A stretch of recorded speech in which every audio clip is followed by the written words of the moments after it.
Ya. ¿Empiezo? Ya. Ya.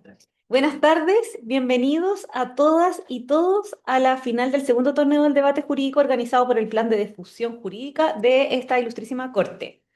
Damos la bienvenida y agradecemos a los ministros que conforman el jurado. En esta oportunidad, el presidente, el señor Cristian Carvajal Silva, y los abogados integrantes de esta Corte, el señor Javier Castro Cofré y el señor Juan Carlos Silva Aldunate. Bueno, bienvenidos también a las dos universidades presentes en esta actividad. Agradecemos su participación a la Universidad de Santiago de Chile y representada por la docente Francisca Barra Oces. ¿Es usted? Ah, ya. Y a los alumnos debatientes Sofía Guzmán Espinosa, Benjamín Méndez Alcarrús, Nicolás Castro Castillo, Antonella Santelices González y Tais Martínez Aguilar.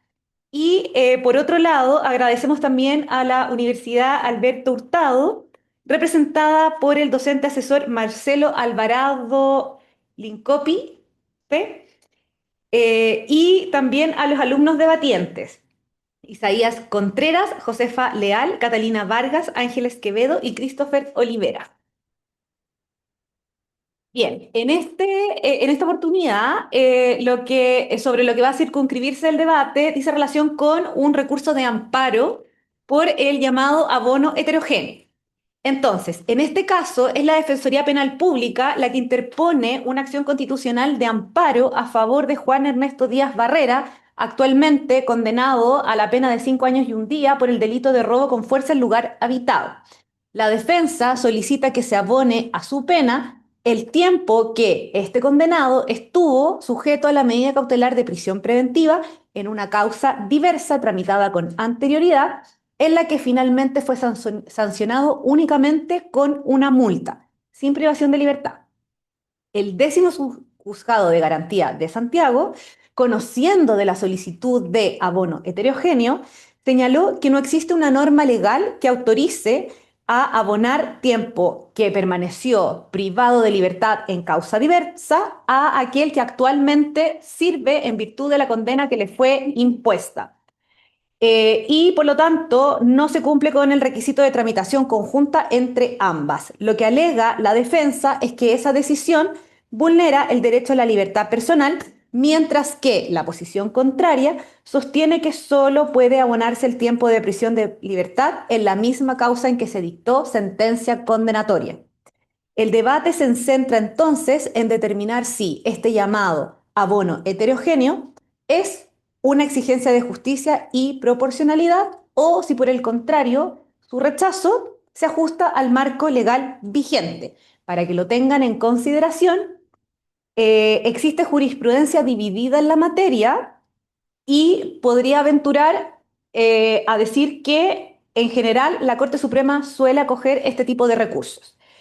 También precisar que del documento que se les entregó, que es este, ¿cierto? Con, digamos, la parte expositiva de la discusión, se señalan dos datos que no coinciden, que en el fondo es el tiempo que estuvo privado de libertad efectivamente en la causa diversa, porque dicen una parte que es de agosto a septiembre y en otra que dice que es de agosto a febrero. Tomen este último dato porque así coincide con los 171 días, que es lo que se está solicitando por parte de la defensa ante el tribunal. Bien, entonces a continuación, los docentes asesores, por favor, para que se acerquen al jurado a fin de sortear las posturas. Van a sortear una postura a favor y una postura en contra. La postura a favor es aquella que representa a la defensa, es decir, a favor del recurso, y en contra del recurso.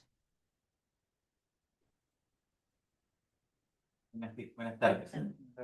Dama primero.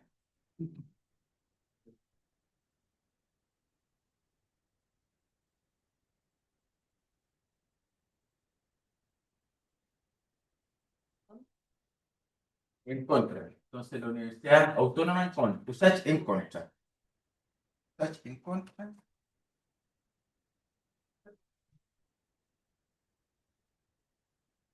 En contra del recurso. Y la Universidad del Resultado a favor. Muy bien. Bien, Gracias. entonces, ahora que son conocidas las posturas, les pedimos a los docentes que se reúnan con su equipo en las salitas dispuestos a los costados de la sala, según la postura que les haya tocado. ¿Son dos salitas? Ah, ya. A fin de elegir a 3 alumnos expositores. Parte de las reglas del debate es que se utiliza un criterio de paridad, es decir, al menos una alumna. Pero considerando la conformación del grupo de debatientes, entiendo que no es necesario aplicarla porque no hay ninguna manera en que no haya una mujer que debata hoy día. Así que bien, no fue necesaria la paridad. Claro, no, también tiene que haber hombre porque son 3 mujeres en cada grupo. Sí, así que bien. Eso. Ah, ¿las reglas las digo al tiro? ¿No? Ya. Ahí.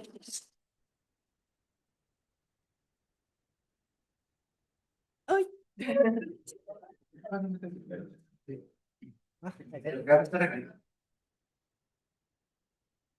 Ellos se van a preparar. Ellos ya saben el tema de la acción, pero no saben si le va a tocar defender o el favor o un contra. Sabiendo ahora, tienen que afinar los argumentos y definir sus 3 personas, sus 3 debatientes. Uno hace un alegato de apertura, después viene el otro alegato de apertura, después viene el desarrollo de argumentos, básicamente el desarrollo del argumento, un segundo alegato, y finalmente viene un alegato de cierre, ¿no? Existe la posibilidad que entre ellos se interpelen ellos, digamos, Eso a mí me ha cuestionen. tocado poco ver que ocurra. O sea, no. La vez pasada ¿Ocurre ocurrió. una interpelación? Sí. Ya. Y nosotros, después, o sea, y después de eso, existe la posibilidad que, terminados las 3 alegatos, cada uno dura 8 minutos. Dentro de los criterios que tenemos que tener en cuenta es que se ciñan a esos plazos, ¿no? Ahí en la pregunta. Y después de esto, vamos a. Nosotros podemos decir si nosotros hacemos alguna pregunta, ¿ya? Porque ellos vienen preparados como menos con sus temas. Entonces, de repente, a veces los jueces hacen alguna pregunta porque los sacan de lo que tienen, de su ámbito de confort, de su espacio de confort, de lo que ya tienen preparado, y se espera un buen abogado que sea capaz de adaptarse a circunstancias que no prepararon. Entonces, a veces para medir eso, es como esa flexibilidad, a veces hacemos preguntas, ¿no? Pero independientemente que hagamos las preguntas, pues nos retiramos y nosotros hacemos una enunciación conforme a estos criterios, ¿no? Hay Ya. Bueno, antes de empezar con el debate, les voy a recordar algunas normas fijadas en el protocolo del torneo. Cada alumno expositor tendrá un tiempo de 8 minutos para sus argumentaciones, el cual será cronometrado en la pantalla. Cuando falte un minuto sonará una campana, más de 15 segundos de gracias señalados en las bases del torneo. Si se excede ese tiempo, se restará del siguiente debatiente del equipo. En caso de ser el debatiente que cierra el debate quien excede, se le descontará puntaje al equipo. Comenzará el equipo a favor con sus argumentos de apertura, continuando el equipo en contra. Luego vendrá la exposición de la defensa y argumentación del equipo a favor y finalizado el tiempo, el equipo contrario. Y finalmente las exposiciones de clausura. Si algún equipo notare algún error legal en la exposición de cualquiera de sus contrincantes o bien que su argumento carece de lógica o es impertinente, podrá solicitar la palabra y hacerlo presente al jurado. El jurado evaluará si dicha interpelación tiene suficiente mérito como para promover un incidente y, en ese caso, dará traslado a la contraria para que el debatiente objetado enmiende su argumentación por un tiempo de 3 minutos. Por el contrario, si se estima impertinente la interpelación, se descontará puntaje al equipo. Recordamos que el docente o la docente asesor no puede intervenir en ningún momento del debate, solo al finalizar las exposiciones de los alumnos debatientes a través del ejercicio de su derecho facultativo de realizar una pregunta aclaratoria al equipo contrario. Se dará entonces la palabra al la o el docente finalizadas las exposiciones de los debatientes. Si hace uso de ese derecho, tendrá un tiempo de 3 minutos para formular su pregunta. El equipo contrario tendrá 2 minutos para elegir al alumno o alumna que responderá y 5 minutos para responder. Eso, la ficha. Ah, ya, bien. Entonces ahora comienza el debate. Y ahí. Gracias. Muy bien, vamos a dar inicio, buenas tardes, al presente debate. Vamos a invitar a que tome asiento en primer lugar la alumna que va a hacer la apertura por la posición a favor, en este caso, doña Josefa Leal Castro.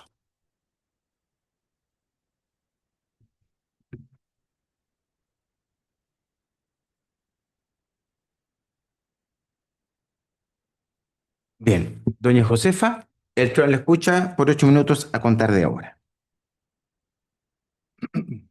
Buenas tardes, magistrados, a los representantes de la Universidad de Santiago de Chile y al público presente. Mi nombre es Josefa Leal Castro y represento a la Facultad de Derecho de la Universidad Alberto Hurtado.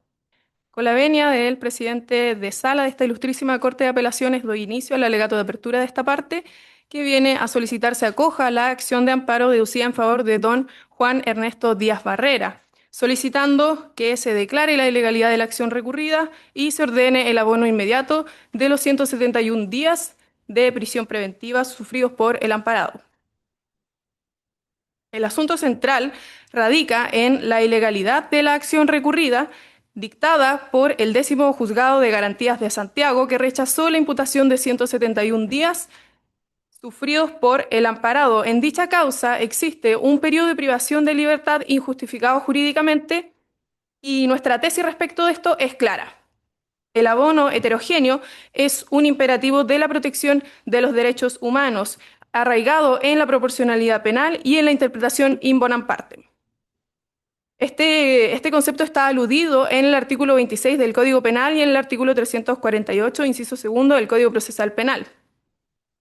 Para demostrar todo lo anterior, magistrados, probaremos 3 argumentos centrales. Que la resolución impugnada efectivamente constituye una privación ilegal del derecho a la libertad personal del amparado, vulnerándose así el mandato del artículo 19, numeral 7 de nuestra Carta Magna. Que la procedencia y la justificación de esta figura encuentra lugar en la correcta interpretación del artículo 26 de nuestro Código Penal y en la prohibición de la interpretación in malam partem. Asimismo, los requisitos de tramitación conjunta esgrimidos por el juez de garantía han sido también expresamente desestimados por la jurisprudencia de nuestra excelentísima Corte Suprema.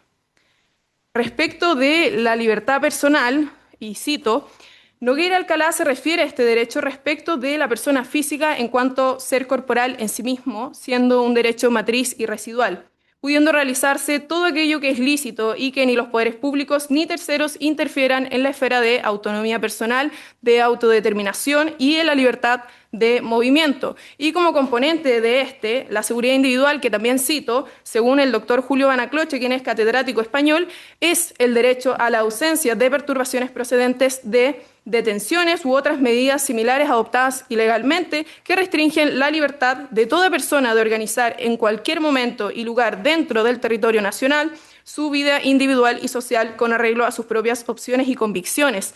Magistrado, y es que el rechazo a esta solicitud constituye efectivamente una acción ilegal que priva y perturba los derechos de libertad personal y seguridad individual de don Juan Díaz. Por otra parte, este rechazo asimismo es contrario a la jurisprudencia y a la doctrina expansiva, que encuentra la justificación legal de dicha figura en la correcta interpretación, ¿cierto?, del artículo 26, en la ausencia de una prohibición expresa en los cuerpos citados y asimismo en el espíritu del legislador respecto de la restricción al máximo de la privación de libertad.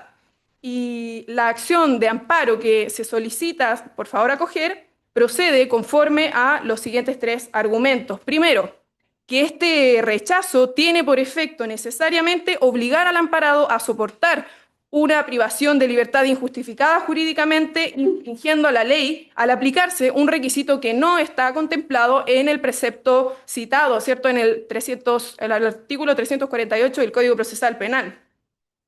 Un segundo argumento es la violación de la interpretación restrictiva respecto de la ley penal en la afectación de las garantías fundamentales del condenado. Y un tercer y último argumento es la transgresión del principio de proporcionalidad.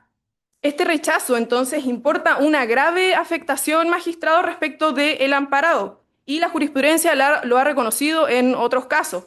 Por ejemplo, en la sentencia Rol 3881 del 2024, la Corte Suprema acoge un recurso de amparo y ordena el abono inmediato respecto de una causa en cuya causa diversa y anterior había finalizado en sentencia condenatoria, igual que en este caso. Asimismo, se estableció la ilegalidad de añadir este requisito que no está contemplado en el precepto ya citado.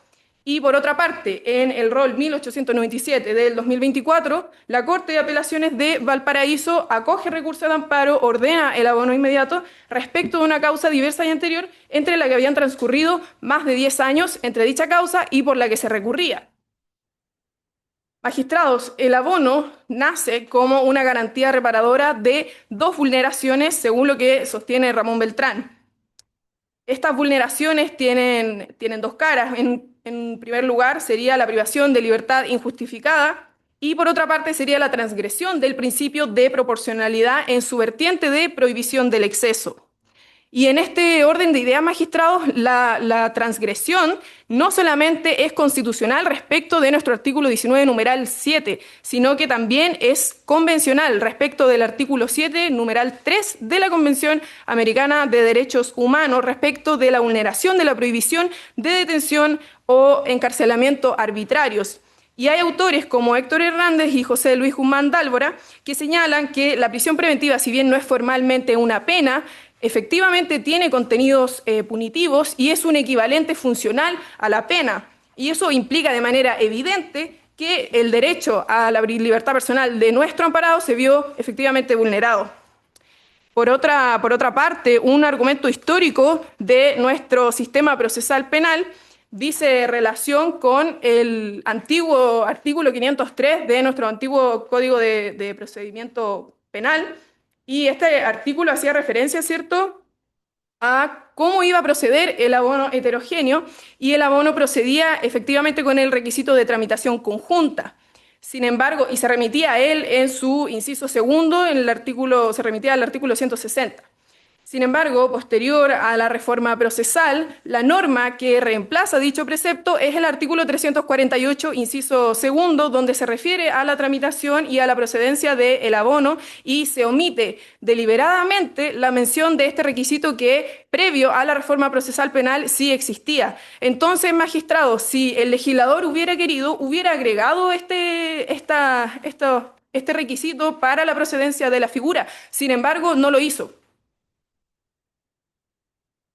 Como último punto y a modo de finalizar, según Rodrigo Carvajal, quien es ministro de la Corte de Apelaciones de Valdivia, en la revista de Derechos Fundamentales, señala que la tendencia expansiva que es integrada por España tenía en su base la figura del abono heterogéneo, digamos, no existía base legal, pero sin embargo se aplicaba igualmente. Y esto nos deja un ejemplo como país para seguir el mismo ejemplo. De todo lo anterior, ahondarán con posterioridad mis correpresentantes. Gracias, magistrado. Muy bien, terminado el alegato, gracias. Vamos a invitar a la participante que tome asiento y vamos a llamar para que haga la apertura de la posición en contra a doña Sofía Guzmán Espinosa. Entiendo que ella es la apertura. No, perdón, la apertura la hace don Nicolás Castro Castillo. Asiento, por favor, don Nicolás.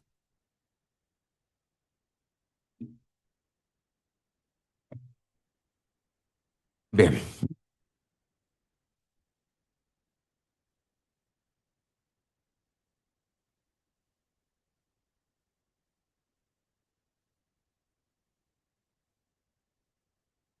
Sí, no se preocupe. Está perfecto.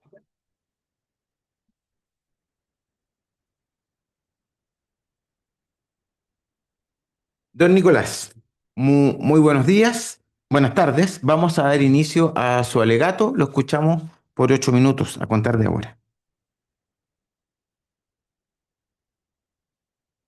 Muy buenas tardes a todos los presentes. Agradeciendo la presentación y con la venia de esta ilustrísima corte, vengo a alegar en contra del recurso de amparo interpuesto por la defensa del señor Juan Ernesto Díaz Barrera, solicitando que sea rechazado por los argumentos que pasaremos a exponer y, en definitiva, se mantenga lo resuelto por el 10º Juzgado de Garantía de Santiago, rechazando la solicitud de abono en causa diversa respecto del señor Díaz Barrera. Para efectos de orden, su señoría ilustrísima, en primer lugar, precisaré los hechos que rodean la causa y me referiré a la improcedencia del recurso de amparo deducido en términos procedimentales, pues no es efectivo que el señor Díaz se encuentre privado de libertad con infracción a lo dispuesto en la Constitución y en las leyes. Por el contrario, se encuentra privado de libertad luego de haber sido condenado en un procedimiento legalmente tramitado por la comisión de un delito de robo con fuerza en lugar habitado. Y, su señoría, en segundo lugar, desarrollaré uno de los 6 argumentos que plantearemos ante esta ilustrísima Corte de Apelaciones. Primero, en cuanto a los hechos que rodean la causa, según lo expuesto en la relación, en el primer proceso, el señor Díaz fue condenado por el delito de porte ilegal de municiones, al pago de una multa de 5 UTM, pagada mediante el abono de 15 días que estuvo en prisión preventiva. Sin embargo, y contrario a lo que ha sostenido la recurrente, los restantes 171 días en que el señor Barrera estuvo en prisión preventiva o estuvo privado de libertad resultan conforme a derecho. Esto, ya que aquellos días son consecuencia inmediata y directa de la decisión del juzgado de garantía, al restringir la libertad del imputado durante la investigación, encontrarse acreditada la existencia del delito, su participación y la necesidad de la cautela.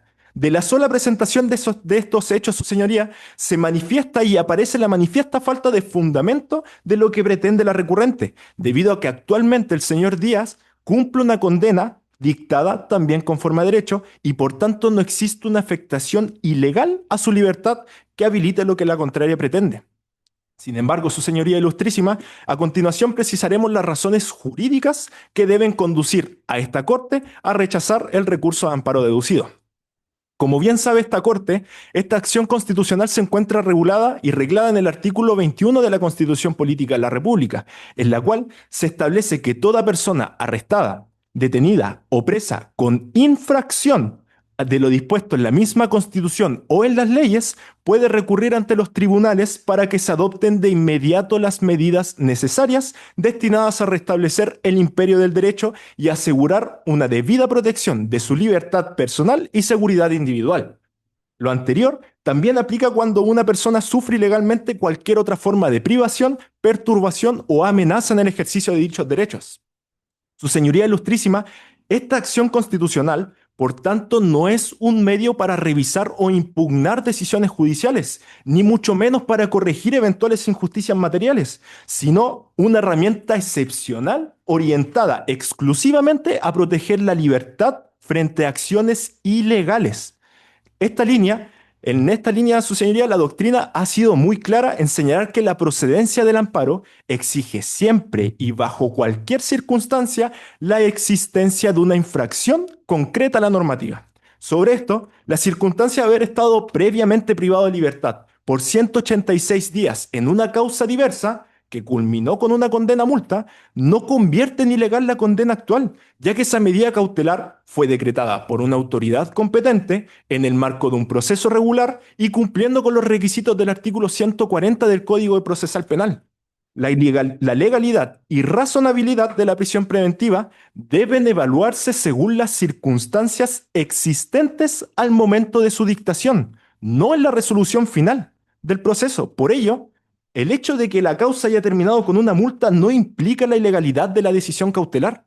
De hecho, cualquier causa que haya sido adoptada con una causa anterior no implica la ilegalidad de la decisión, aunque ésta haya resultado en un exceso. Además, la recurrente no puede invocar norma alguna vulnerada, pues el señor Díaz se encuentra privado de libertad en virtud de una condena legítima, dictada conforme al derecho vigente y en estricto respeto de las garantías que rigen en todo proceso penal. En consecuencia, no existe ilegalidad alguna que justifique la procedencia del recurso de amparo. Lo que intenta plantear la contraria es un deseo, una pretensión de justicia, que no tiene correlato en nuestro sistema judicial. Pretende que si una persona ha perdido libertad por alguna razón en su condena previa, se le puede descontar aquel tiempo de privación de libertad a la nueva condena. Esto es lo que la doctrina denomina como abono heterogéneo o impropio, que desde ya debemos adelantar y precisar que no se encuentra regulado en nuestro ordenamiento jurídico. Y es precisamente ese nuestro primer argumento, Su Señoría Ilustrísima. Nuestro ordenamiento jurídico reconoce únicamente el abono homogéneo o propio, regulado expresamente en el artículo 348, inciso segundo del Código Procesal Penal, el cual dispone que la sentencia condenatoria deberá fijar el tiempo de detención, prisión preventiva o privación de libertad que deberá servir de abono para su cumplimiento. Esta norma no deja lugar a dudas, Su Señoría. De hecho, esto reafirma que el abono solo procede respecto del mismo proceso en el cual se impone la condena. La solicitud del abono en causa diversa no cuenta con reconocimiento normativo alguno. Así lo sostiene el profesor y fiscal judicial de esta ilustrísima Corte de Apelaciones de San Miguel, Jaime Salas Astraín, citado en la moción parlamentaria en el proyecto de ley boletín número 15.80307 del 2023. Su Señoría Ilustrísima, si me permite leer, por favor. Autorizado. Al exponer que no existe una base legal que habilite a descontar tiempos de prisión preventiva sufridos por hechos distintos. Admitirlo implicaría desconocer el principio de culpabilidad y proporcionalidad de la pena. Esa misma moción parlamentaria advierte la confusión jurisprudencial que ha generado esta práctica, proponiendo precisamente regular y limitar por ley el abono heterogéneo. Es decir, Su Señoría Ilustrísima, el mismo Congreso Nacional reconoce que hoy por hoy no existe tal institución y que es necesario crearla si se quisiera admitir. A diferencia del artículo 348 del Código Procesal Penal, el artículo 26 del Código Penal, invocado por algunos autores como la contraparte para sostener su procedencia, no fue concebido para estos fines. Ese precepto solo fija el punto de inicio del cómputo de las penas temporales, desde el día de la aprehensión del imputado, y no crea regla alguna de imputación entre causas diversas. Así lo ha sostenido reiteradamente esta Corte de Apelaciones de San Miguel en su jurisprudencia constante y sistemática, en la que ha negado el abono heterogéneo por carecer de base legal y por vulnerar el principio de legalidad penal, recordando que la privación cautelar de libertad no tiene el carácter ni naturaleza de pena. Por tanto, Su Señoría Ilustrísima, no existe un derecho, en Chile por lo menos, al abono heterogéneo, ni el juez puede crearlo vía interpretativa. Cualquier intento de hacerlo puede consistir en una infracción al principio de legalidad. Además, aun si esta figura pudiera ser reconocida excepcionalmente, como ha ocurrido en ciertos fallos aislados de la Corte Suprema, su aplicación no es automática ni restricta. Por lo anterior, muchas gracias, Su Señoría. Muy bien, ponemos término al alegato entonces de la parte en contra. Vamos a pedirle que tome asiento, en este caso, a don Nicolás, y vamos a invitar a que pase al podio a la persona que va a desarrollar los argumentos a favor de la posición a favor. Esto es doña Catalina Vargas, por favor.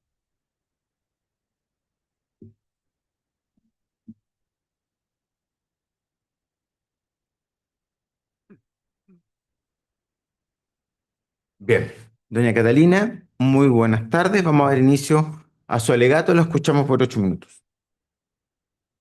Muy buenas tardes, Su Señoría Ilustrísima. Saluda respetuosamente esta parte a la Ilustrísima Corte de Apelaciones de San Miguel, a la contraparte de la Universidad de Santiago de Chile y al público presente. Comparece quien habla, Catalina Vargas Reyes, en representación de la Facultad de Derecho de la Universidad Alberto Hurtado, para desarrollar los argumentos de fondo que demuestran por qué debe acogerse este recurso de amparo y ordenarse el abono de la privación de libertad sufrida en causa diversa al imputado don Juan Ernesto Díaz Barrera.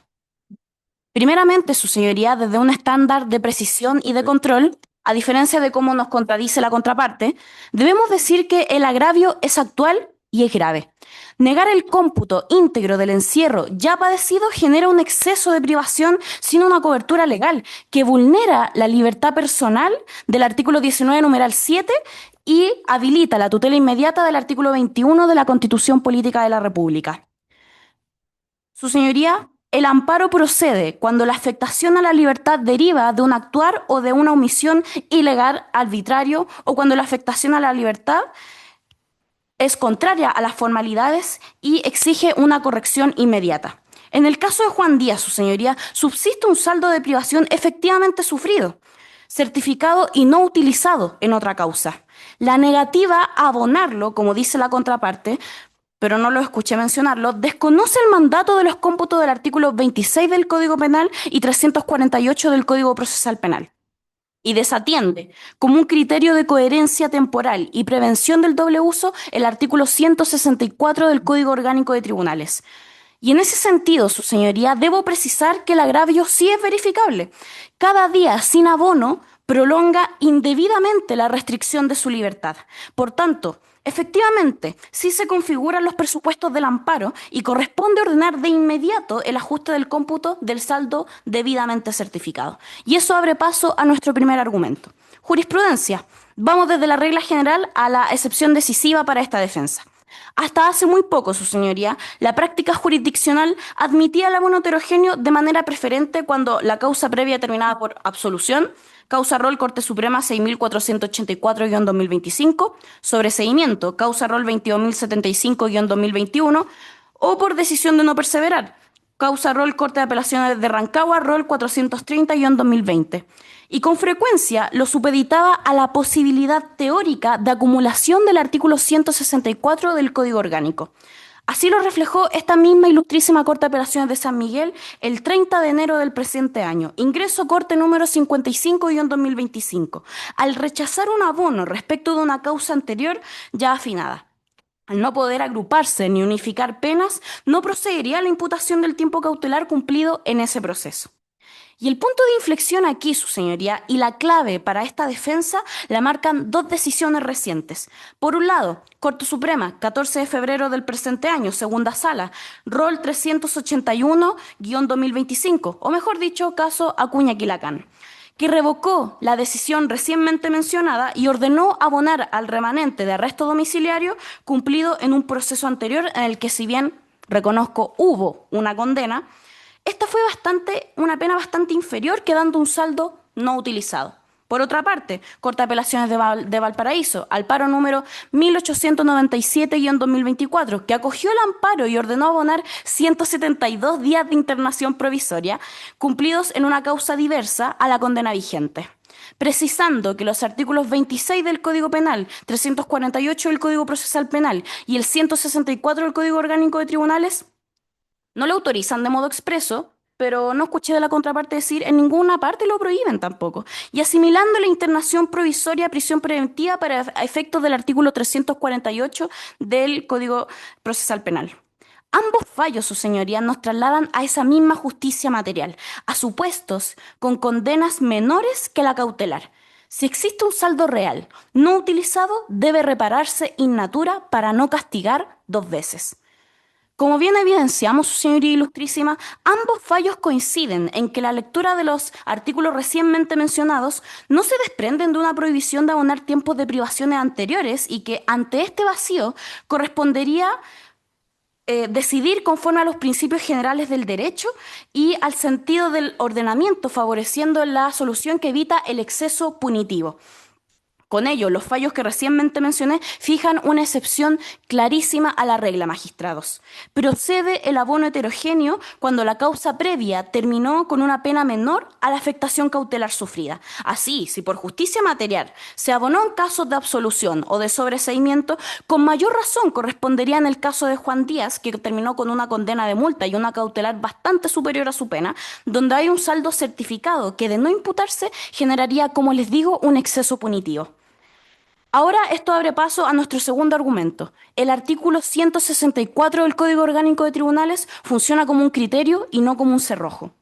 Tras el caso Acuña-Quilacán y la línea fijada por la Corte de Apelaciones de Valparaíso, el artículo 164 del Código Orgánico no opera como un requisito copulativo que clausure el abono en causa diversa. Es, a lo sumo, un criterio de razonabilidad temporal para prevenir los dobles cómputos o los fraudes. Y lo decisivo aquí, su señoría, son 4 puntos centrales.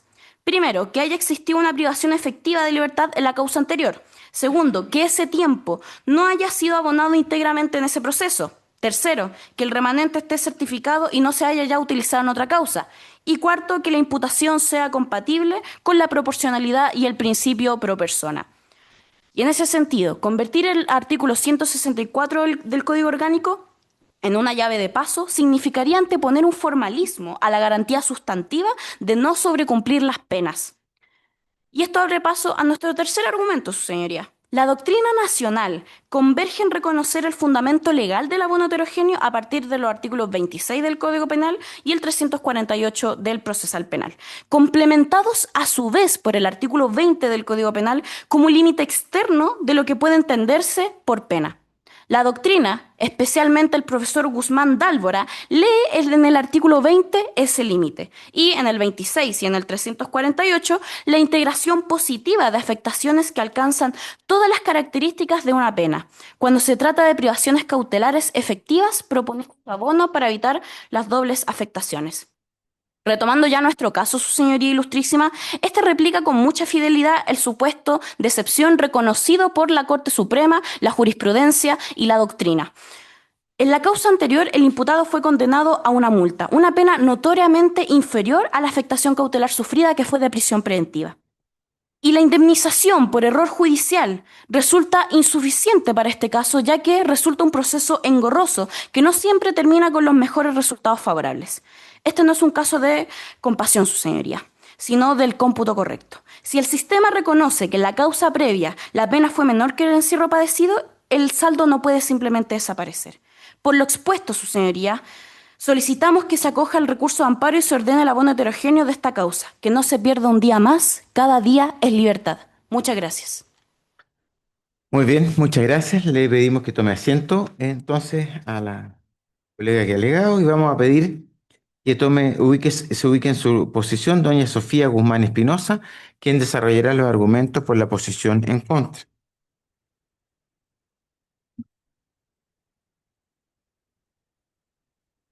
Doña Sofía, lo escuchamos por 8 minutos a partir de ahora. Agradezco la presentación, su señoría, y extiendo un cordial saludo a todos los presentes. Si bien esta parte sostiene que el recurso de amparo no es la vía idónea para canalizar una reclamación de este tipo, de todas formas no dejaremos de referirnos a los fundamentos que justifican el rechazo del abono solicitado, por lo que procederé en ese sentido. El abono de privaciones de libertad no constituye una figura abierta ni de libre configuración judicial. Como toda institución, requiere de un fundamento, y aquel no puede ser meramente normativo. Su señoría, recordemos que los principios no solo cumplen una labor interpretativa e integradora, sino que además inspiran la elaboración de nuestro ordenamiento jurídico.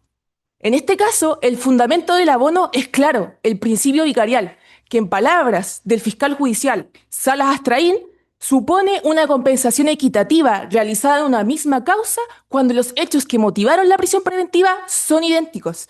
Este fundamento precisamente es el que inspira el artículo 348 del Código Procesal Penal, que permite compensar el tiempo de privación de libertad cautelar a la pena, pero únicamente cuando existe una identidad de hecho.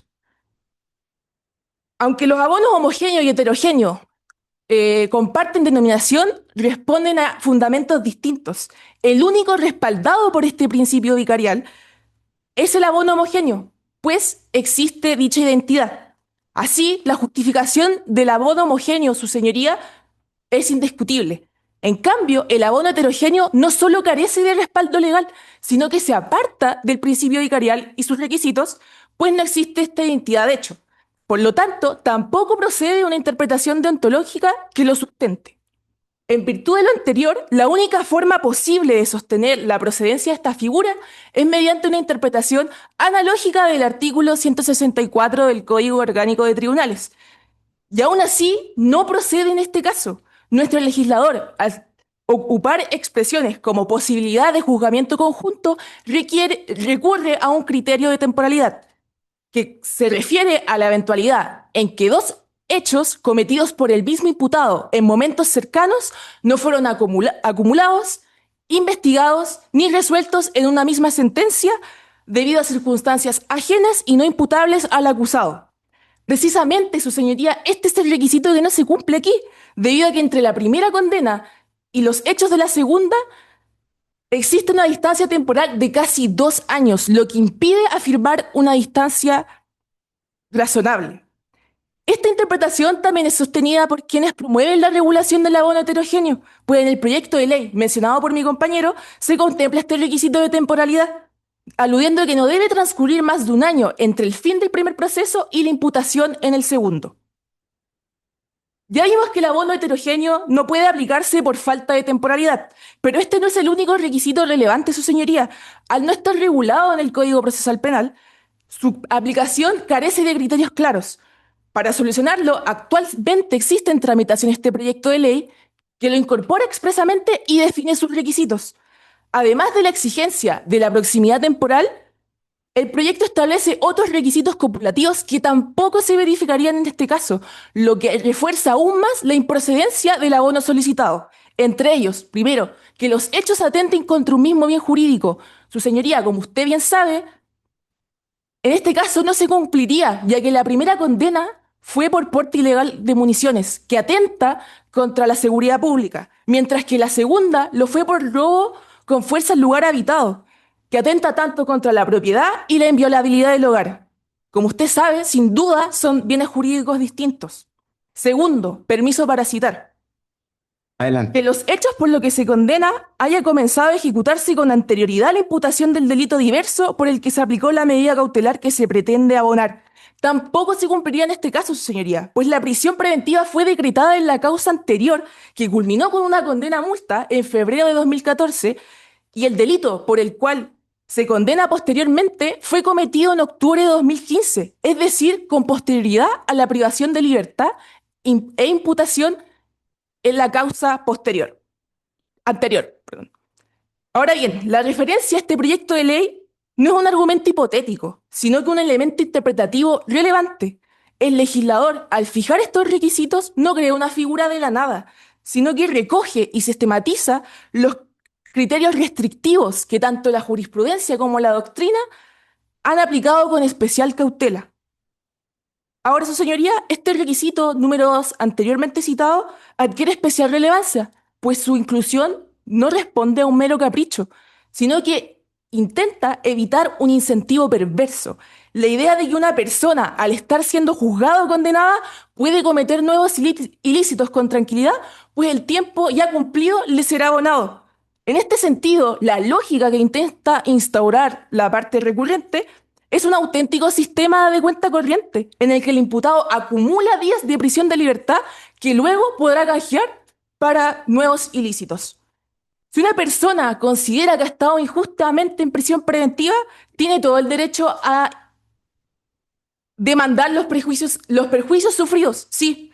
Lo que no puede ocurrir, su señoría, es que esa persona tenga la garantía y por ende la sensación de que puede delinquir sin consecuencias, pues no enfrentará sanción alguna. En ese escenario, los fines del derecho penal pierden sentido, la inhibición y la disuasión desaparecen por completo. Imagínese, su señoría, lo que implicaría tener individuos conscientes de que hagan lo que hagan, no serán condenados pues cuentan con un saldo a favor. Eso es gravísimo, atenta directamente contra el Estado de Derecho, pues no cuento con penas disuasorias, sino con un cheque en blanco para transgredir la ley. Asimismo lo ha sostenido esta ilustrísima Corte en el fallo 78-2019, al señalar que este abono incentivaría al preso a delinquir sin temer consecuencias legales. Hasta ahora, su señoría, hemos demostrado que el rechazo del abono heterogéneo constituye una interpretación correcta de nuestro ordenamiento jurídico y no vulnera derechos fundamentales. Sin embargo, si la recurrente aún insistiera en que ha existido una privación de libertad injusta, arbitraria o excesiva, la vía idónea para canalizar dicha reclamación no es un recurso de amparo, sino una eventual acción indemnizatoria por error judicial, contenida en nuestra Carta Fundamental, en el artículo 19, numeral 7, letra I, y en el artículo 9.5 del Pacto Internacional de Derechos Civiles y Políticos, que establece el deber de reparación en casos de privación de libertad indebida. Pues como mencionamos en un inicio, el fundamento, y reconocido por la contraria, el fundamento de la acción de amparo radica en la existencia de una actuación ilegal o de una privación de libertad con infracción a la Constitución o a las leyes, lo que no se configura en este caso Y también le pedimos a la contraria que por favor decida si es una actuación ilegal o arbitraria, pues tanto en la introducción mencionaron ilegal y en la argumentación arbitraria. Como usted bien sabe, la arbitrariedad no cabe duda aquí. Muchas gracias. Muy bien, muchas gracias.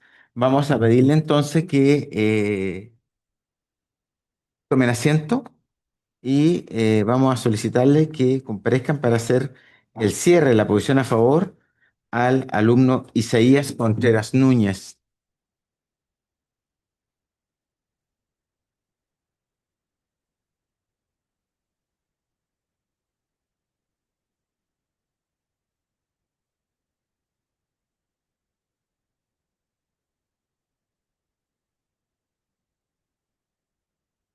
Bien, don Isaías, el trono lo escucha a partir de ahora. Con la venia de su señoría ilustrísima, comparezco en representación de la Universidad Alberto Hurtado para ponerle un fin a este debate. Sostenemos que el abono heterogéneo de 171 días, en los cuales don Díaz Barrera estuvo en prisión preventiva, constituye un acto de carácter ilegal, contrario a la justicia material y a la proporcionalidad. Y a diferencia de lo que nos dice la contraparte, que supuestamente no hay una infracción a las leyes, bueno, sí hay una infracción a las leyes, porque ellos están creyendo que nosotros decimos que la ilegalidad es por la condena posterior, pero en realidad es por la anterior, por los 171 días restantes. Entonces ahí ya concurren un error. Y primero, su señoría, ¿constituye una vulneración a la libertad personal el rechazo de prisión preventiva sufrida en causa diversa? Y bueno, sí, porque si nos remitimos al artículo 139 del Código Procesal Penal y el artículo 19, número 7 de la Constitución, veremos que la libertad es un valor superior, que está reconocido explícitamente. Y la contraparte respecto de esto, cuando se vulnera la libertad, nos propone como mecanismos de excelencia el error por indemnización judicial. Pero yo le digo, su señoría ilustrísima, eso no basta, porque lamentablemente se tiene que someter la persona a un juicio sumario, el cual conlleva años, y su señoría, el abono heterogéneo perfectamente puede ser una medida reparativa in natura, tal como lo ha dicho el autor Héctor Basualto, porque ha dicho que en caso de que exista una privación de la libertad, de manera ilegal, se puede recurrir o por el error de indemnización judicial o por el abono heterogéneo.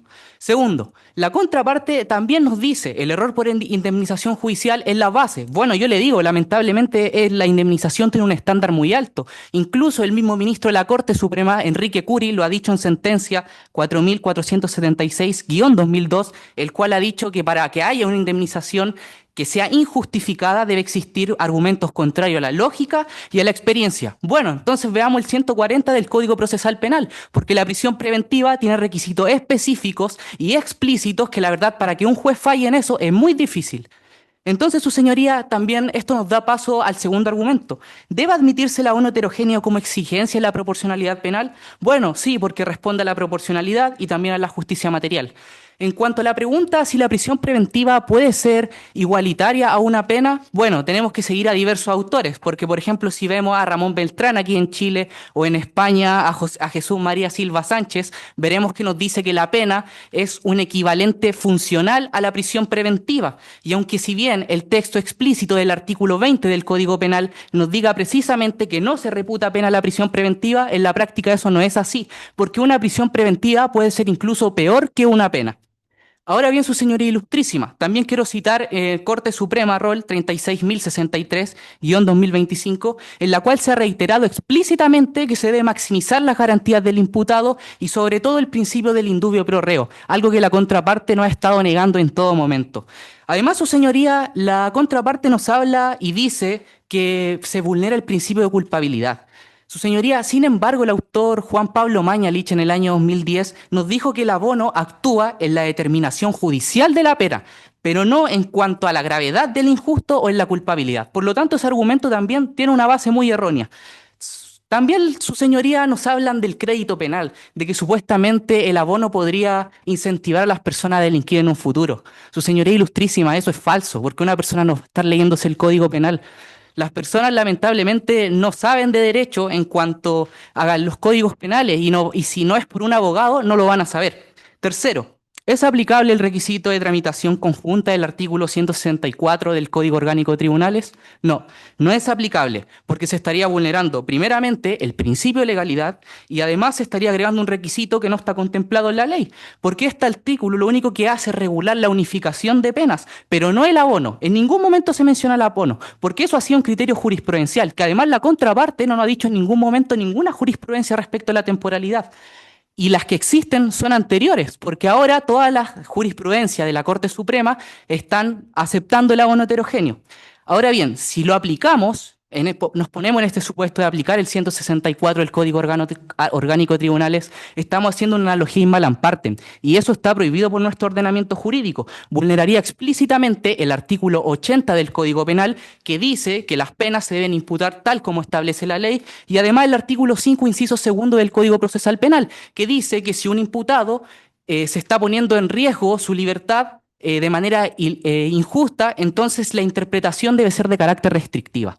Y en este sentido, me parece curioso que la contraparte nos mencionó el 348, inciso segundo del Código Procesal Penal, porque en ese artículo en ningún momento se menciona el abono heterogéneo, no se menciona del abono homogéneo, no nos dijo jurisprudencia que respalde esto. Sin embargo, su señoría ilustrísima, sí existe una norma, que es el artículo 5, inciso 2, que dice que en este tipo de situaciones debe interpretarse de manera restrictiva. Y la contraparte, al agregar el abono heterogéneo en el artículo 348, inciso segundo del Código Procesal Penal, no lo está haciendo restrictivamente, lo está haciendo en contra del imputado. Ahora bien, me gustaría también citar en Corte Suprema 70.001-2020, en el cual se condicionó que el abono, en cuanto a la tramitación conjunta, es ilegal, explícitamente, y que en caso de duda debe fallarse a favor del imputado, en concordancia con el indubio pro reo. Y cuarto, ¿es posible interpretar el artículo 26 como base del abono en causa diversa? Y bueno, su señoría, sí es posible, porque de nuevo les digo, respetemos el principio de legalidad. En ningún momento se dice en el artículo 26 que es solo abono homogéneo. Tampoco la contraparte nuevamente no nos dijo jurisprudencia que establece eso. Simplemente nos dijo que ellos creían eso, pero lamentablemente se necesita un respaldo jurídico o de algún autor para poder acreditar eso. Y en este sentido, su señoría, hay que decir que si bien el texto dice que la duración de las penas temporales se cuentan desde la aprehensión del imputado, yo sí le traigo una jurisprudencia explícita en la que sí se permite esto. Por ejemplo, causa Corte Suprema 132.181-2020, 22.408-2021, 22.075-2003, las tres de la Corte Suprema. En la Corte de Apelaciones sucede lo mismo. Rol 1669-2020, 237-220, 430-220. En toda esta jurisprudencia, su señoría, se exige y se acredita que se puede utilizar el abono de prisión preventiva en causa diversa. Y las más importantes, que son idénticas a este caso, digo idénticas porque también me dio una sentencia condenatoria, es en la causa 3.881-2024 ante la Corte Suprema y ante la Corte de Apelaciones de Valparaíso 1897-2024. Para terminar, su señoría, ¿por qué la contraparte nos trae aquí una argumentación de carácter legislativo si eso no aplica actualmente en el derecho? No podemos estar argumentando en base a lo que puede ser, tiene que ser en base a lo que es hoy día. Y es por eso, su señoría ilustrísima, que creemos que el abono heterogéneo en esta causa debe aceptarse porque cumple con la proporcionalidad, respeta estrictamente la proporcionalidad, respeta el carácter garantista de nuestro sistema procesal penal y por lo tanto debe acogerse esta acción de amparo. Muchas gracias. Muy bien, muchas gracias. Vamos a pedirle entonces que pase para que nos refiera las conclusiones, el cierre de la posición en contra al alumno Benjamín Méndez Alcarrús, por favor. Muchas gracias.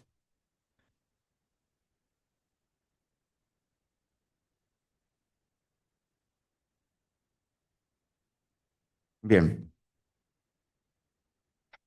Don Benjamín, el tribunal lo escucha por 8 minutos a partir de ahora. Puede dar inicio a su alegato. Buenas tardes.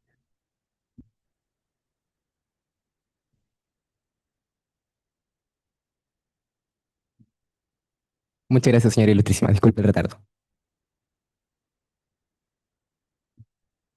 Extiendo un cordial saludo a todos los presentes. Con su venia, señoría ilustrísima, desarrollaré el alegato de clausura de nuestra bancada recurrida, solicitando que se rechace el recurso de amparo alegado por parte de la defensa del señor Juan Díaz Barrera.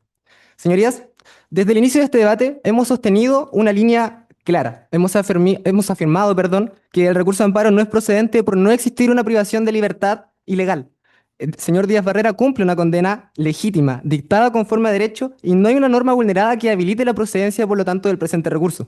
Y en tanto al abono heterogéneo en particular, este no está regulado en nuestro ordenamiento. Su aplicación no solo carece de sustento y base legal, sino que además vulnera principios, tales como la culpabilidad, la legalidad, la cosa juzgada y la coherencia en nuestro sistema penal.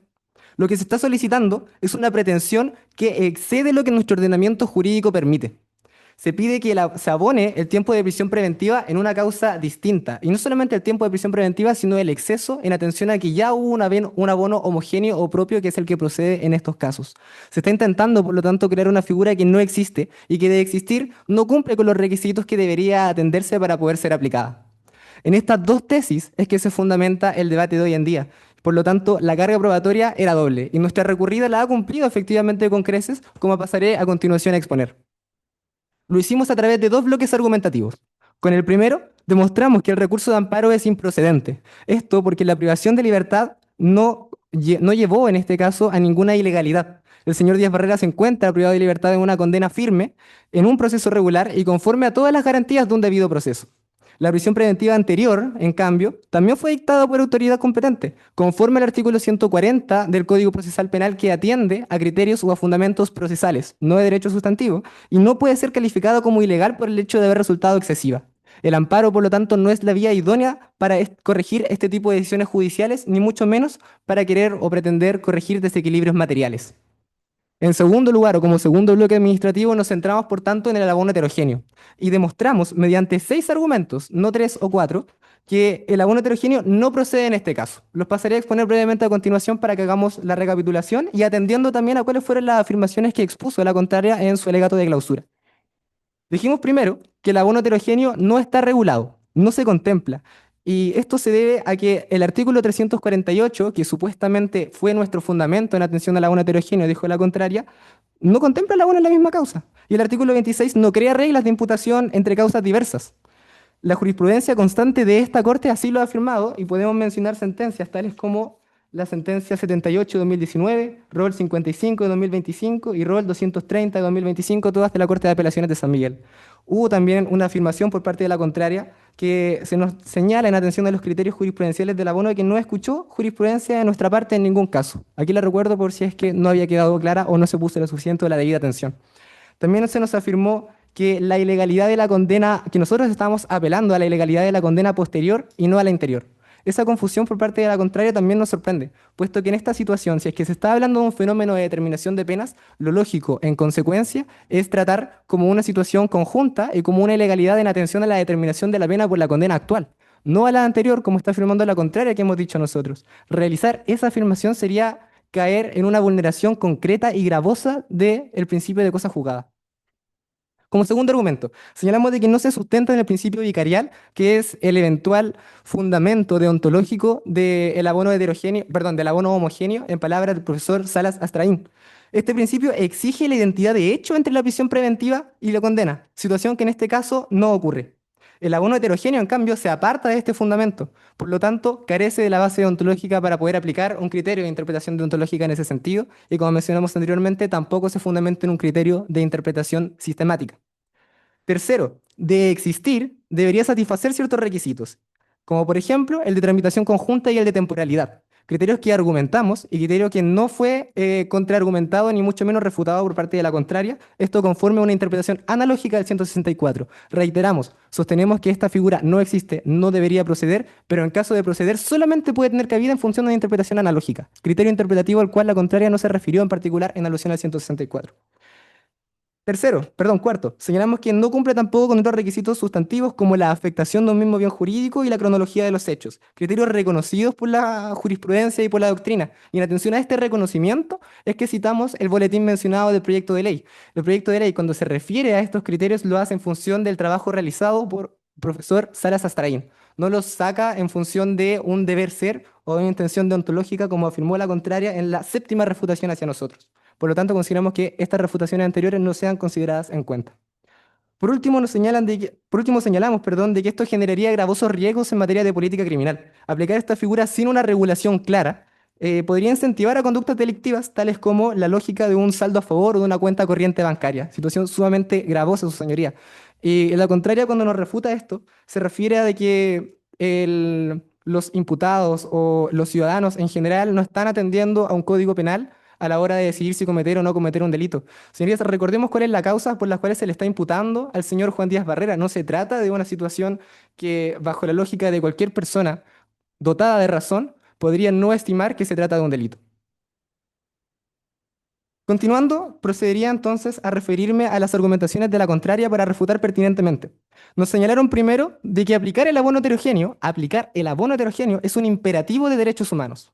Nos pareció que fue una afirmación o una tesis que no fue propiamente sustentada, incurriendo en una falacia, por lo tanto, de afirmación gratuita. Supuestamente se iba a solventar en función de la privación ilegal del amparado en atención al artículo 26, al derecho a la libertad, situaciones que no fue en ningún momento contradictoria, y a un rechazo en función de jurisprudencia y de justicia expansiva, criterios que no fueron apropiadamente desarrollados. Es más, si se refiere a un criterio de justicia expansiva, está intentando justificar la procedencia o la no procedencia de la figura del abono heterogéneo a partir de un deber ser. Esto es una falacia naturalista, intentando explicar una conclusión, perdón, ontológica a partir de premisas deontológicas. Posteriormente, se nos mencionan los argumentos en función de por qué debería proceder el abono heterogéneo en particular en su segundo alegato. Nos mencionan argumentos jurisprudenciales, pero recordemos que la jurisprudencia, si bien como fuente puede auxiliar en la interpretación a modo de fuente secundaria, no tiene fuerza obligatoria. Recordemos lo que dice nuestro legislador. Las sentencias judiciales no tienen fuerza obligatoria salvo respecto de las causas en que actualmente se pronunciaren. Y en ese sentido, la jurisprudencia, además, como criterio auxiliar interpretativo, ha atendido criterios diversos, como bien nosotros expusimos comentando o citando jurisprudencia en el otro sentido, en contra del abono heterogéneo. Todo esto, su señoría, nos lleva necesariamente a concluir que lo que se requiere para solucionar este caso no es una interpretación audaz del ordenamiento jurídico, sino una aplicación sensata y coherente de este. La condena del señor Díaz Barrera es legítima y no existe una vulneración que justifique el amparo, y el abono heterogéneo no está regulado, no cumple con los requisitos exigibles y su aplicación sería una creación judicial que vulnera el principio de legalidad y que además es peligrosa, como mencionamos, en atención a criterios de política criminal. Pretender corregir supuestamente mediante la aplicación del abono no es aplicar justicia, sino desbordar el marco normativo. Y esta Corte, como garante del orden constitucional, no puede permitirlo. Por lo tanto, solicitamos que se rechace este recurso y con eso concluyo mi alegato. Muchas gracias. Muy bien, muchas gracias. Puede tomar asiento. Sí, señor. Se da la palabra entonces a los docentes asesores para que señalen si usarán de su derecho de hacer preguntas aclarativas al equipo contrario. Voy a partir con el docente entonces que viene por el recurso.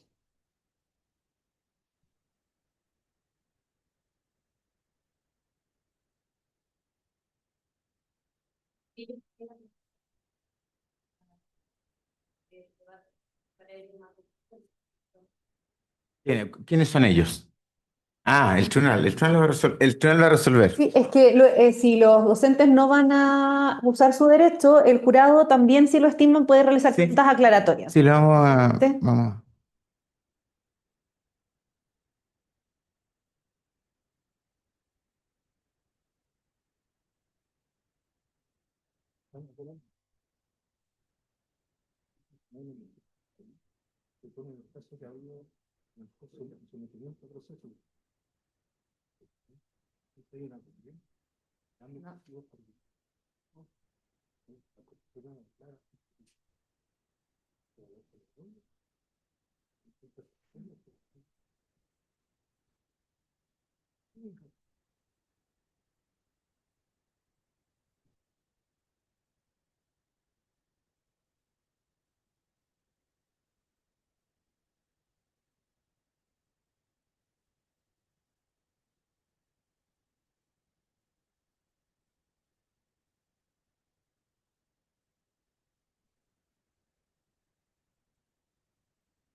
Ya.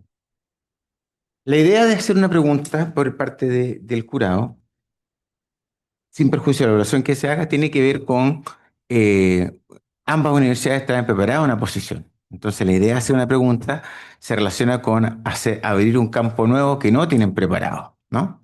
Tiene que ver con evaluar su capacidad de argumentar sobre la marcha, sobre cosas imprevistas, ¿no? Que es una habilidad que uno espera en un buen abogado, ¿no? Entonces, el tribunal, para esos efectos, le va a hacer una pregunta a cada uno de las ponencias. A la posición a favor, eh, ustedes han señalado que, retrucando a su contraria, que en realidad no existiría este estímulo perverso que se ha aseverado, esta cuenta corriente, como se le mencionó, en caso de acogerse, de rechazarse el abono heterogéneo como estímulo para delinquir, porque no todas las personas tienen conocimiento del derecho y no leen los códigos, entonces en el fondo el usuario no sabe que tiene una cuenta corriente y por lo tanto no la puede usar. Entonces la pregunta sería, ¿cómo se compadece eso con la presunción de conocimiento de la ley que está establecido en nuestra legislación? Y si ese argumento no podría ser peligroso, por ejemplo, porque una persona dijera, mire, yo no sabía que matar es malo, a mí nadie me informó, o algún otro elemento en que haya una descripción, esa argumentación de ese estilo. Entonces ese sería como el argumento para la contraria, para la posición a favor. Y en la posición en contra, ustedes han aseverado que en caso de que la persona que estuvo privado de libertad, en este caso por tenencia ilegal de municiones, estimara que estuvo privado de libertad ilegalmente, que tienen disponible el recurso, el reclamo, la acción de indemnización por error judicial, del artículo 19, número 7, letra I, entiendo que de la Constitución Política de la República.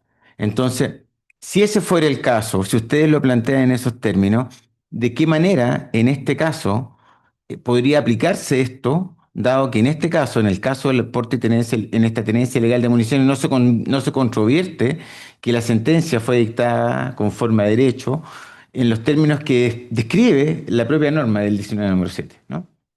Que exige para que haya un error, que haya una sentencia injusta, y ustedes reconocen que no lo es. Entonces, si no lo es, y ustedes afirman que la sentencia fue dictada legalmente, ¿cómo cabe la sugerencia de que se recurra a esa acción para recurrir en contra de esta injusticia? Esas son las preguntas de ambas partes para que...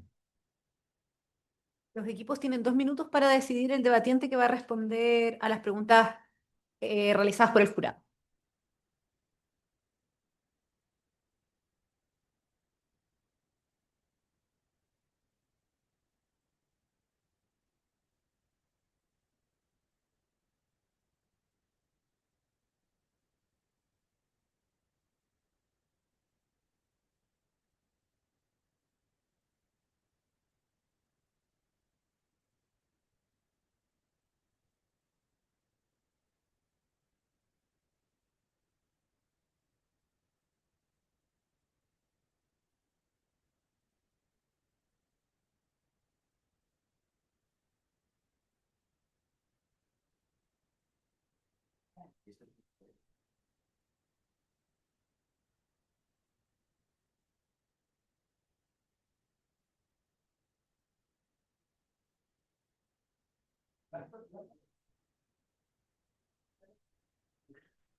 Eso te pasa con los buenos. Sí. Bien, vamos a pedirle a los alumnos que van a hacer la réplica y van a pasar la pregunta que hizo el tribunal. Primero vamos a escuchar al alumno a favor.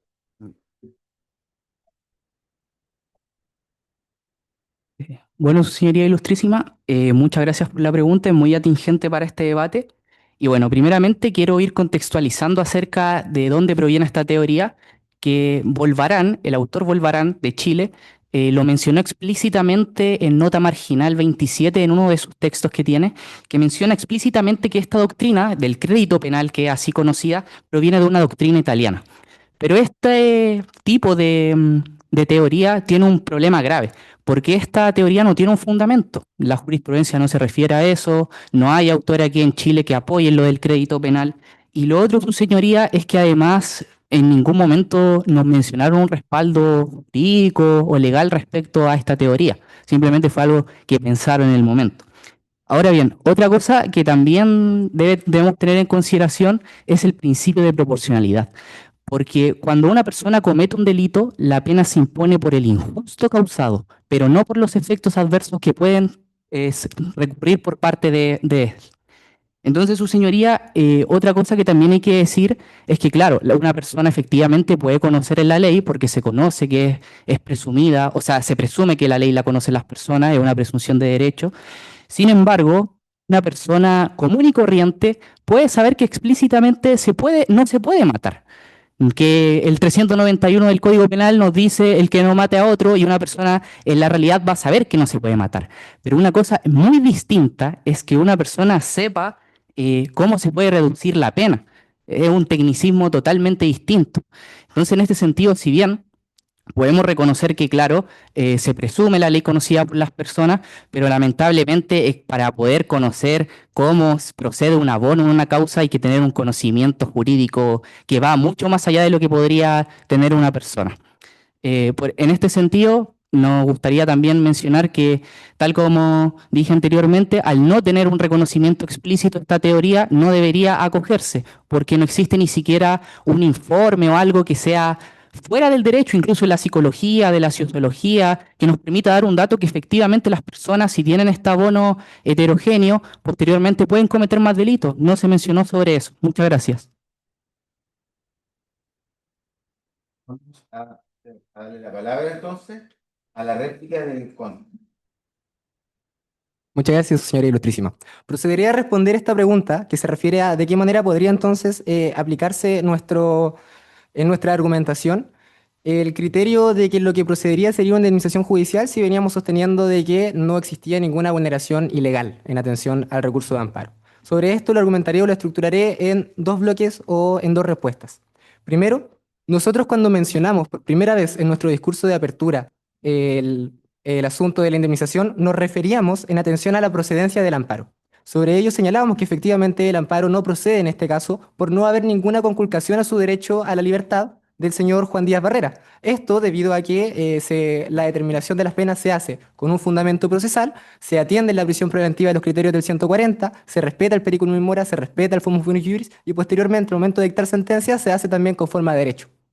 En ese sentido no existe ninguna ilegalidad. La contraria podría eventualmente sostener que existe una acción ilegal y ante eso la contraargumentación más sensata y apropiada sería señalar de que la vía no sería el amparo, sino la vía idónea sería la indemnización.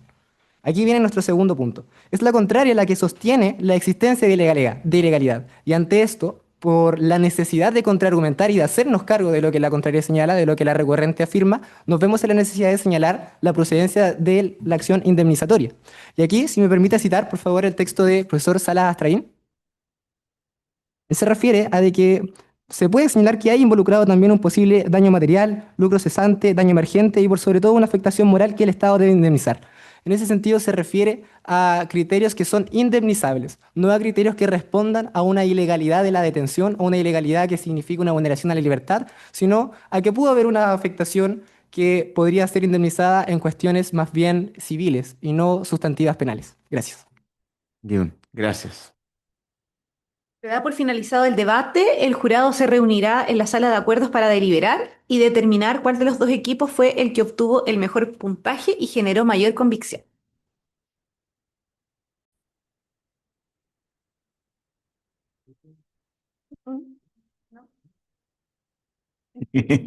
Bien, vamos a dar inicio a la comunicación del veredicto al que arribamos este tribunal. En general, bueno, ya se lo hemos dicho en sus presentaciones anteriores, ustedes ya han pasado una etapa previa. Eh, de verdad, la mayoría de los alegatos de los abogados son inferiores al que hicieron cualquiera de ustedes, ¿no? En promedio. Nos parece que hay una evolución en el sentido de que cada vez se ven más tranquilos, es una cosa que se desarrolla. Las habilidades comunicativas de todos fueron buenas. En la parte formal, ambos equipos solo pusimos 7. En cuanto a la dicción, el lenguaje fue adecuado, los puntos fueron buenos. Eh, Cuando se gesticuló, se hizo con convicción y no se hizo de manera exagerada. La impostura de voz permitía seguir perfectamente el hilo del lenguaje, de la idea. El razonamiento se notaba que en ambos casos había sido bien trabajado, había estudio, se nota que había preparación, y eso tampoco se ve en todos los casos de los abogados. Entonces fueron como detalles los que van marcando alguna posición y no otra. Nosotros vamos en general nos pareció, pero en el margen, a ver, cuando a veces les va a pasar cuando ustedes están en el estrado, o cuando les comparto cuando uno está en el estrado, cuando el alegato es bueno, uno dice, alega uno y dice, no, sí, tiene toda la razón. Y después alega el otro, no, pero también tiene toda la razón. Entonces ahí uno después dice, pero no pueden tener la razón ambos a la vez. Y en algún momento hay algo que inclina, ¿no? En ese razonamiento, pero ya es una cosa de detalle fino, ¿no? Y eso es lo que nos pasó hoy día, que habían buenas posiciones y probablemente solo hubiera escuchado una y no tuviera ninguna idea previa del asunto en litigio, probablemente uno podría estimarle razón a ambos. Pero fueron por esos pequeños detalles que voy a ir explicando, que en cada caso nos parecieron que inclinaron la balanza en favor de una universidad en el margen. Las observaciones que yo voy a hacer sobre formas de mejora en la argumentación de cada una de las posiciones no quiere decir que la argumentación haya sido mala, sino que como esto busca la excelencia, ¿no? ¿En qué medida algo pudo haber sido mejor? ¿O qué argumento fue más débil y por qué? Y de modo tal que ustedes lo sepan para que en el futuro los completen, los mejoren, o sepan cómo les van a retrucar en un caso, ¿no? Como observación general de las cosas en general, eh, la cita a la jurisprudencia, ¿no? Tal como fue hecha por ambas universidades, pero particularmente por la Universidad Alberto Hurtado en este caso, no es la mejor. ¿Por qué? Porque hay que tener cuidado con la falacia de autoridad, ¿no? Con decir, no, es que lo dijo, la decisión tal se aviene con lo que dijo una autoridad, en este caso la Corte Suprema, por ejemplo.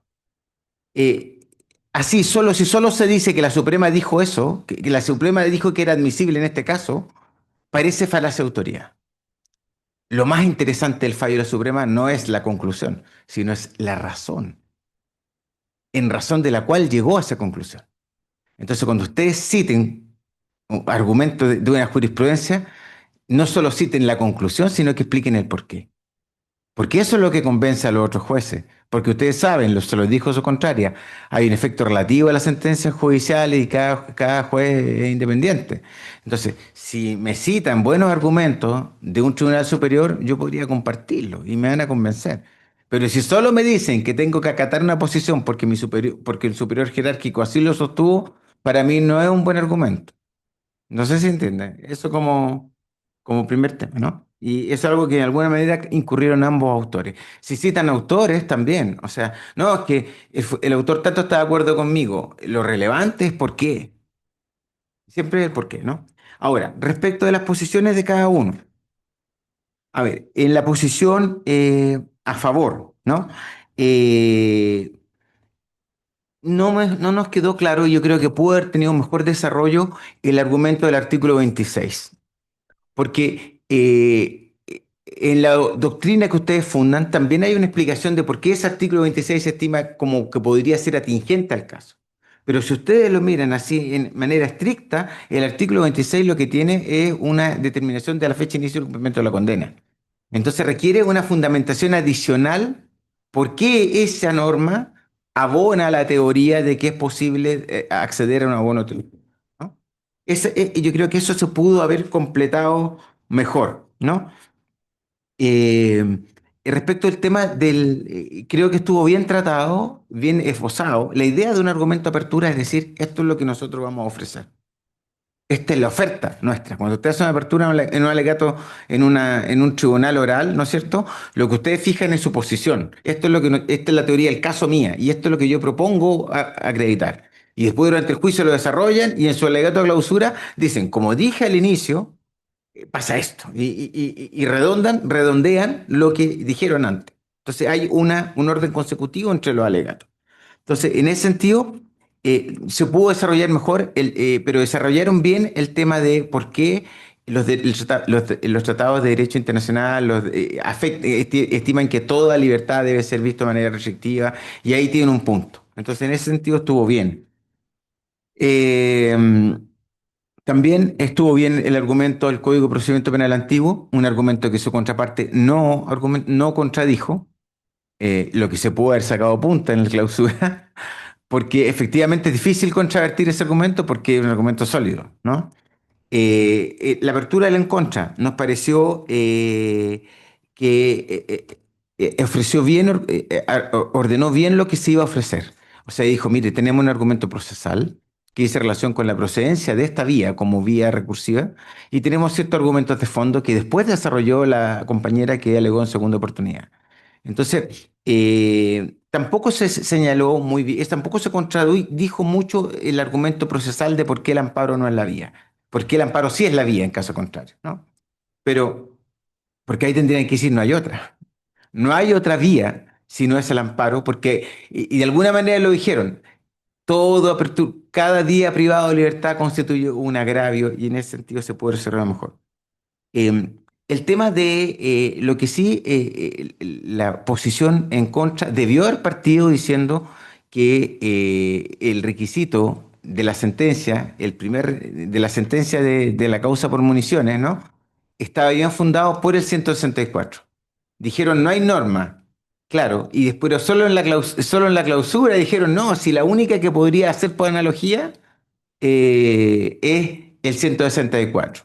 Pero el 164 es el que tiene la norma. Pero a lo mejor lo pudieran haber dicho a la de apertura, para ya sentar lo que venía. Vienen haciéndose cargo del artículo 26. Después, en cuanto a los argumentos, el desarrollo del argumento a la favor, en algún momento como que miraban mucho, eso hay que evitarlo, mirar mucho el texto. La idea es que la argumentación sea siempre verbal. No haya, que no sea lectura. Hay salas que eventualmente si lo notan leyendo mucho les van a interrumpir y le van a decir que sea alegato verbal. Eh, Nos parece que se pudo desarrollar mejor porque había que recurrir a los principios generales del derecho. Y lo que no se dijo por ninguna de las partes que un argumento que un tema muy importante es, mire, dijeron, esto no está regulado. Y la otra parte dijeron, es verdad, no está regulado, pero tampoco está prohibido.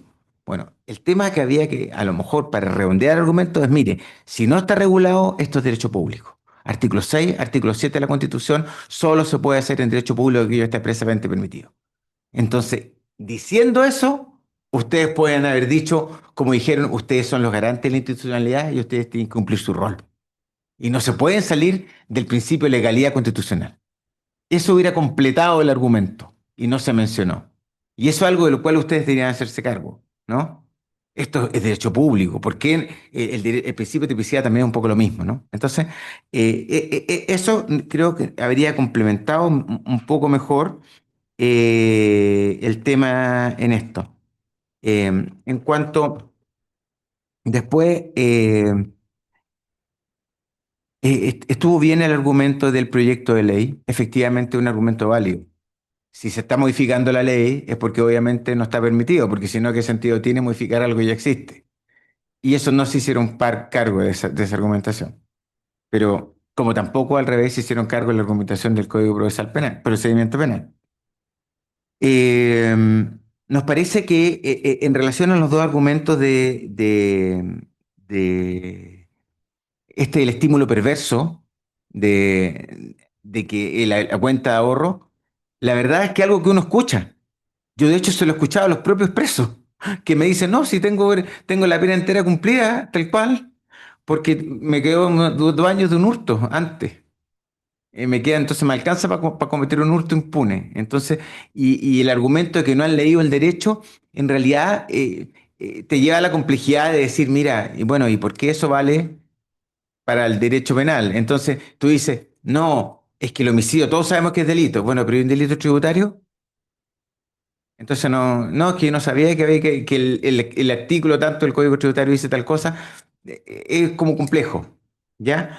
Pero se hacen cargo de la línea de crédito. Ahora, en cuanto al principio pro reo, eh, nos parece que ese argumento podría desarrollarse mejor. La Suprema lo contempla en un fallo, pero por definición el principio es indubio pro reo. O sea, en la duda, si hay una interpretación que se pueda aplicar o no, en la duda debo aplicar aquella que sea más favorable a la persona al imputado. Eso dicen los tratados. Pero la verdad es que todos los casos en que los tribunales dicen no procede el abono heterogéneo, nunca dicen que tienen duda.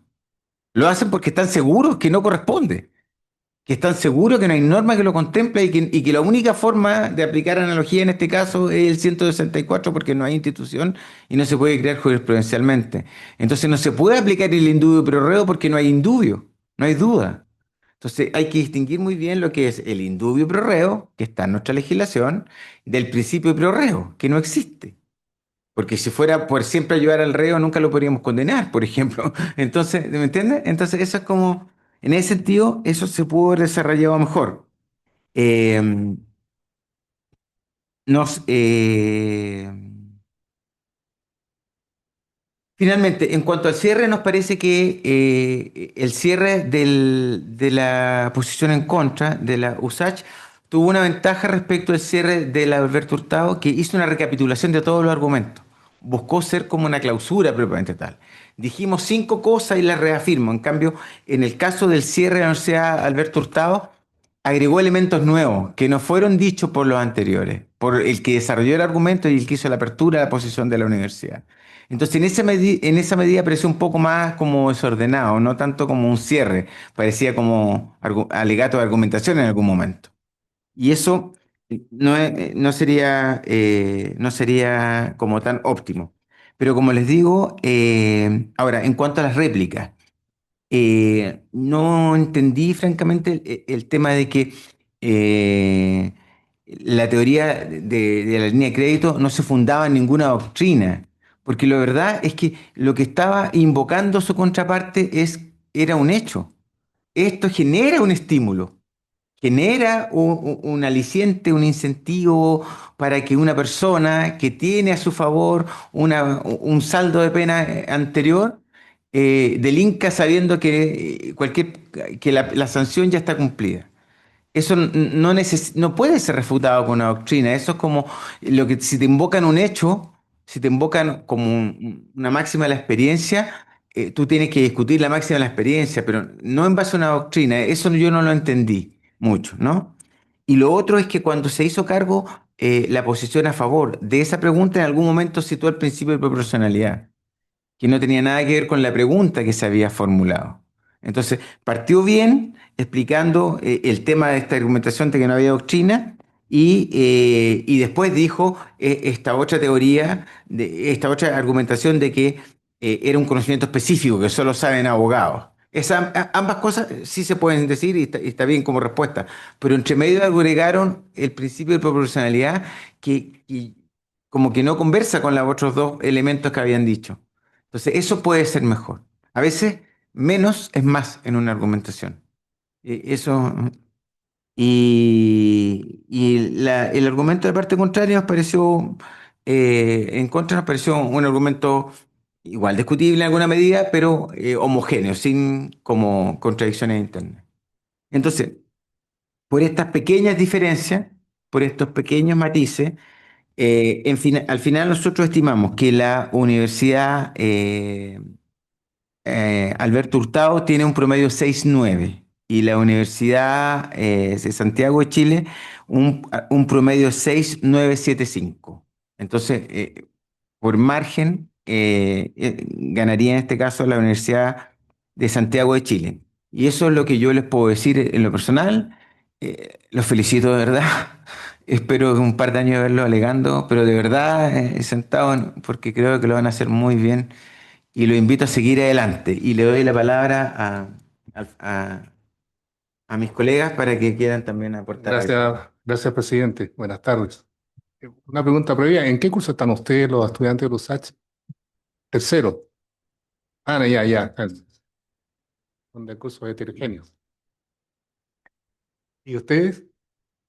Tercero y cuarto. Bueno, en primer lugar, felicitaciones.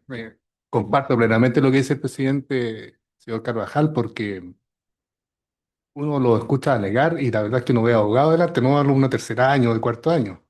Así es que felicitaciones a ambos grupos. Tuvimos una difícil tarea y ya vieron ustedes que el resultado fue bastante estrecho. Permíteme el lenguaje coloquial porque si uno está viendo un partido de tenis, ve raquetazo de lado y lado y nadie se equivoca. Hasta que alguien de repente saca un golpe que nadie se lo esperaba y hace la diferencia. Algo parecido se me produjo a mí al momento de tomar la decisión. Aquí hay cosas que yo quisiera rescatar ya desde el punto de vista humano, más que desde el punto de vista legislativo, que sí, usted argumentaron muy bien, doctrina, jurisprudencia, etcétera, y refutaron al que está al lado, el que está al otro lado refutó al que está al lado, etcétera. En eso yo no tengo mucho que decir. Algunos de ustedes probablemente... perdón. ¿Qué ventaja gozan ustedes que no goza este viejo que tiene en la frente? Que yo estudié Derecho siglo Habla pasado. por ti, por favor. Por eso ya, ya. Yo estudié Derecho en el siglo pasado y no existía litigación. O sea, uno aprendía a litigar en la calle. Uno entraba al tribunal y ahí hacía lo que podía. Así que yo crecí deformado como abogado. En cambio, usted tiene estos cursos de litigación que vienen a formarlos desde antes que se titulen. Ustedes cuando ya estén titulados van a tener poderosas herramientas para litigar sin problemas. Ya no tienen problemas con mayor razón cuando sean abogados. ¿Por qué? Porque cuando uno llega a litigar, tiene un primer gran enemigo que es uno mismo. Estoy nervioso. ¿Y se me nota que estoy nervioso? Uno se pregunta, ¿se notará? Voy a empezar a tartamudear, se me van a olvidar la idea. Todo eso que ustedes saben y que hemos pasado todos quienes estudiamos Derecho. Y que a ustedes no les pasó, digamos. Que no se notó. No se notó. Eso es muy importante porque ustedes pueden estar muy nerviosos, pero aquí no se notó ninguno que estuviese nervioso. Segundo lugar, ¿quién me va a tocar al lado? Porque cuando te estén litigando, se van a encontrar con abogados que vienen gozando de un tremendo prestigio. Me tocó al abogado Silva al lado. Entonces ya es un motivo también como de temor, depende el colega que me toque al lado. Y por si eso fuera poco, al frente tengo a los jueces que están encima de nosotros. ¿Se dan cuenta? Estamos encima de ustedes. Entonces eso también puede producir intimidación. Está más arriba que nosotros, como un símbolo de autoridad. Entonces todas esas cosas son intimidatorias. Y aquí en ustedes yo no vi que eso fuera perjudicial, porque armaron sus argumentos de acuerdo probablemente a su estrategia. Y hay cosas que yo le recomendaría, por favor. Se dice o yo lo he entendido así, que un orador,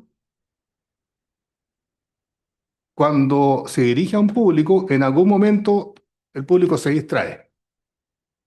Y hay oradores que no permiten que el público se distraiga. Esos son los mejores oradores, ¿verdad? Desaparece el sujeto y no escucha la voz y no está cautivado por lo que el sujeto dice. Entonces a veces la gesticulación con las manos, etcétera, distrae al que está escuchando porque uno empieza a mirar las manos, ¿qué estaba diciendo? ¿Qué estaba diciendo? O se mira a algún lado, etcétera. Entonces yo les recomiendo, para evitar esas cosas, que traten de hablarle a un espejo y grábense y después se miran. Lo mismo con respecto al uso de la voz. Yo tengo severos problemas para modular y no lo he podido superar pese a mi edad y he tratado. Entonces esas cosas pueden ayudar.